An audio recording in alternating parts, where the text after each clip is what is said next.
Hi, my name is Chris Eckstein. This is General Chemistry 1 through Doane University. This is my Week 7 lab, balloon geometry. The date is 7/7/2019. Today we'll be talking about the four different types of electron domain shapes. To be doing this, we will be using balloons of different colors. Uh, the different colors aren't to be meaning of any significance other than what was available for supplies. And if anything, it just lets you see exactly the different um, designs more clearly, maybe. Um, the four shapes we will be talking about are the trigonal planar, the tetrahedral, the trigonal bipyramidal, and the octahedral. So uh, we will start here with the trigonal planar, and with each shape we'll be talking about their just different characteristics. So the trigonal planar to start with, right here. As you can see, there's three balloons used for this one. There is three electron domain numbers here in this shape.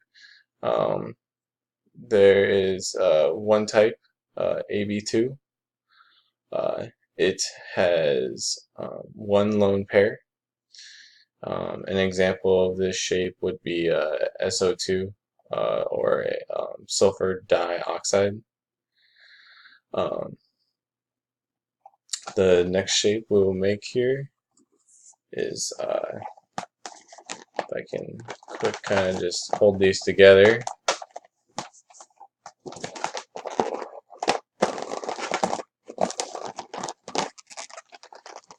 We'll be using four balloons, as you can see here. Now, this is the tetrahedral. It has four electron domains. There are two types of this shape. There's AB2 and AB3.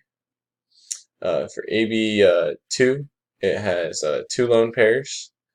An example of this one would be like H2O or water, for instance.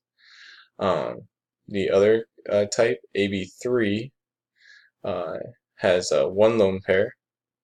And an example of that one would be NH3, aka ammonium. So I'm going to pause the video quick just to get this next one kind of ready. Okay, we're back. So I made the next one here, the trigonal bipyramidal. This one has five balloons, as you can see.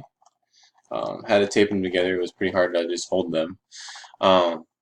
It has this shape has five electron domains. There's three types of it. AB4, which has one lone pair. An example of this would be SF4, aka sulfur tetrafluoride.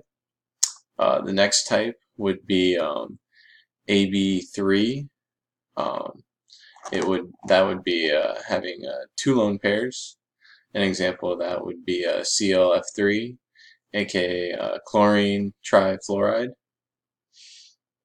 And the last type for this shape is AB2.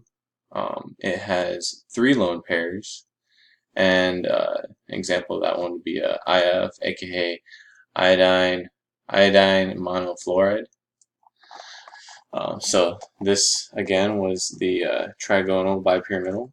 And I'm going to go away one more time just to get the next one finished. Okay, we're back. This last shape we'll be talking about is the octahedral. I have to use 6 balloons for this. If you can see all the different, gotta get a view there. All the different types of balloons there. This shape has 6 electron domains. There's two types of it. AB5, which has one lone pair. An example of that would be a BrF5, aka bromine pentafluoride. The other type would be AB4, which has two lone pairs. An example of that would be XeF4, aka xenon tetrafluoride. So again, this was the last one, the octahedral. So just to reiterate what we talked about today, we talked about the 4 different electron domain shapes: the trigonal planar, the tetrahedral, the trigonal bipyramidal, and the octahedral. Overall, this was pretty much just like an observation lab. There wasn't really any mistakes that could be made from it, other than just showing the correct type of balloon assortment by just having the correct amount of electron domains for each shape. The only mistake you could maybe really make is just maybe showing not exactly how the domains are surrounded by each other. But overall, I think like the overall shape was generally achieved by these balloons. So just to say it again, this is Chris Eckstein. The date is 7/7/2019. This is General Chemistry 1 through Doane University, and this is Week 7 Balloon Geometry Lab. Thank you.